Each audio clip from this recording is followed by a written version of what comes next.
Police আবার আক্রান্ত হয়েছে, সন্দেশখালীতে পুলিশকে ব্যাপক মারধর করা হয়েছে।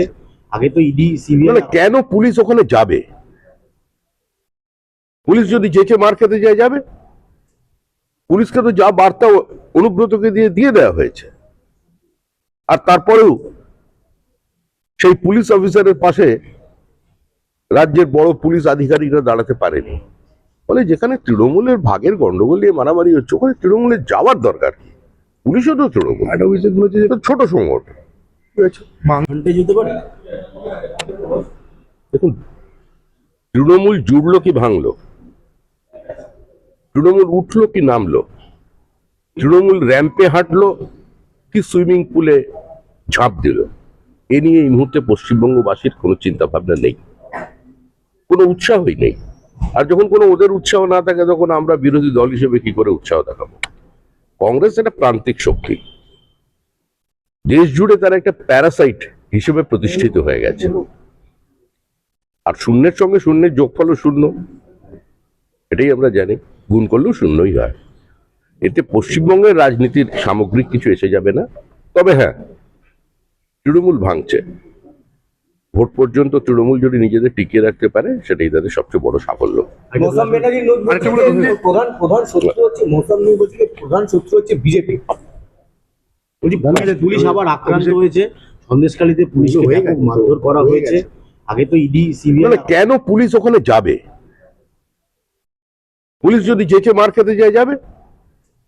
পুলিশকে তো যা বার্তা অনুব্রতকে দিয়ে দেওয়া হয়েছে, আর তারপরেও সেই পুলিশ অফিসারের পাশে রাজ্যের বড় পুলিশ আধিকারিকরা দাঁড়াতে পারেনি। ফলে যেখানে তৃণমূলের ভাগের গন্ডগোল নিয়ে মারামারি হচ্ছে, ওখানে তৃণমূলের যাওয়ার দরকার কি? পুলিশও তো তৃণমূল, ছোট সংগঠন। বাংলায় বিজেপি হারলে সব টাকা বন্ধ হয়ে যায়, কিন্তু গাজিয়াবাদের একটা ভিডিও, আলিপুরদুয়ারে তৃণমূল হেরেছে। না, হিন্দি তৃণমূল হেরেছে। বলুন, আপনি বলুন। গাজিয়াবাদ নিয়ে কিছু বলবো না। मिथुन चक्रवर्ती ने कहा कि आप लोग तो कश्मीर फाइल देखा, वहाँ पे कश्मीरी पंडित का क्या हालात हुई। पश्चिम बंगाल में भी ये पश्चिम बांग्लादेश बनाने का कोशिश जारी है। देखिए, मिथुन चक्रवर्ती राजनीति का बाहर भी उसका एक परिचय है। मिथुन चक्रवर्ती कोई आम नागरिक नहीं है। मिथुन चक्रवर्ती का एक राजनीतिक अतीत भी है। मिथुन चक्रवर्ती बहुत उतार चढ़ाव अपने जीवन में भी देखा है, समाज में भी देखा है। तो उस कद के आदमी, उसका जो सोच है, उसका जो भावना है, यानी जैसे उन्होंने सेंस किया पूरा मैटर को, उसी का उन्होंने व्यक्त किया जनता के सामने।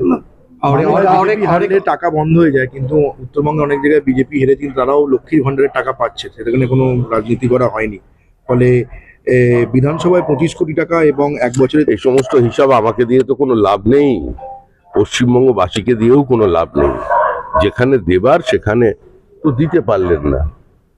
কেন্দ্রের 3 জন সচিব, রাজ্যের 3 জন সচিব বসে মিটিয়ে ফেলার কথা ছিল, মুখ্যমন্ত্রী 9 জন সাংসদকে নিয়ে গিয়েছিলেন। সেটার কি হলো? হিসাব দাও, টাকা নাও। কেন্দ্রের অবস্থান এটাই। আর তৃণমূলের অবস্থান অত্যন্ত স্পষ্ট। তারাও দৃঢ়তার সঙ্গে বলছে যে টাকা নেব, ওটা আমার অধিকারের মধ্যে পড়ে, কিন্তু হিসাব দেওয়াটা আমাদের অভ্যাসের মধ্যে পড়ে না।